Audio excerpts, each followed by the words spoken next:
It's funny because after my first book came out, a lady rang me up and she said, Jeff, I read your book, Life Without a Center, but so are you saying that you used to have a center and now you've lost your center?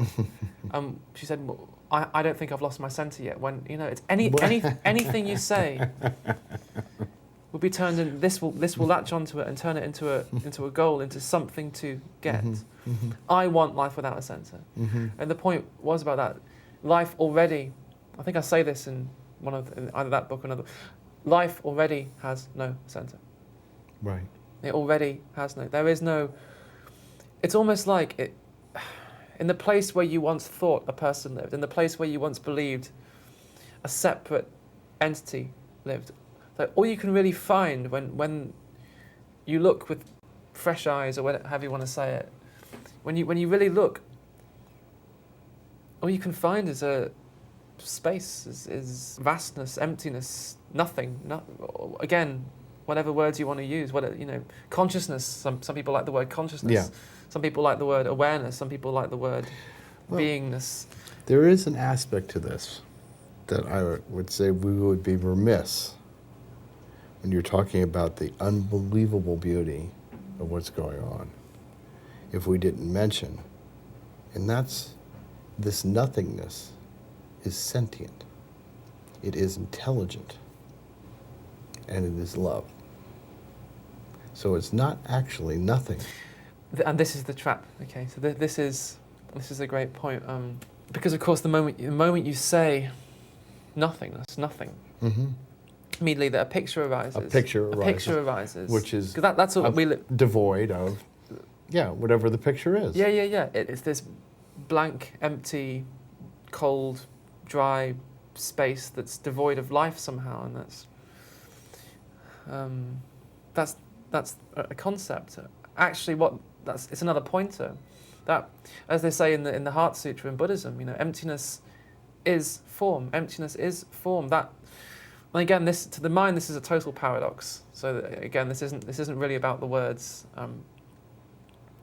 That emptiness is filled with life.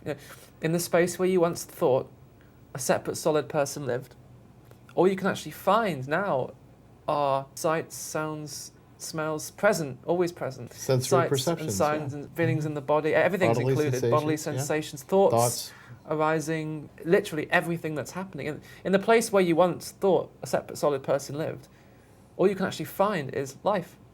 In reality, life happening. So that emptiness, that the absence of that separate solid person, actually it's not really an absence at all. That absence is the presence of everything. Right.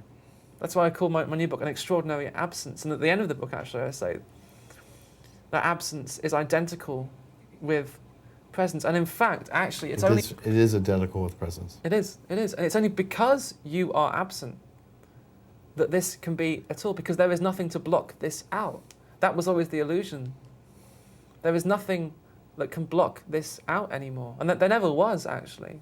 There was never anyone here separate from this. That was always the illusion.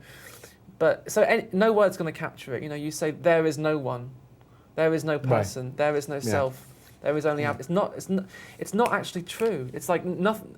It's like this is another one of those traps. The mind wants to come to rest on one of the opposites. So is there a person or not? Is there a self or not? So like it used to believe that there was a person. Right. And now it's been to a few non-duality meetings, Advaita meetings, and now it's picked up this idea that there is no person. So it swapped its belief. Yeah, it swapped its belief in there is a person, and now it goes around believing there is no person, or I am not here. And this is a huge trap, because for a while I fell into that trap. That was my new identity. I was no one. Right. And there was a kind of superiority there because I was no one, but there were still someones out there. They hadn't quite got it yet. Yeah, but we'll fix that.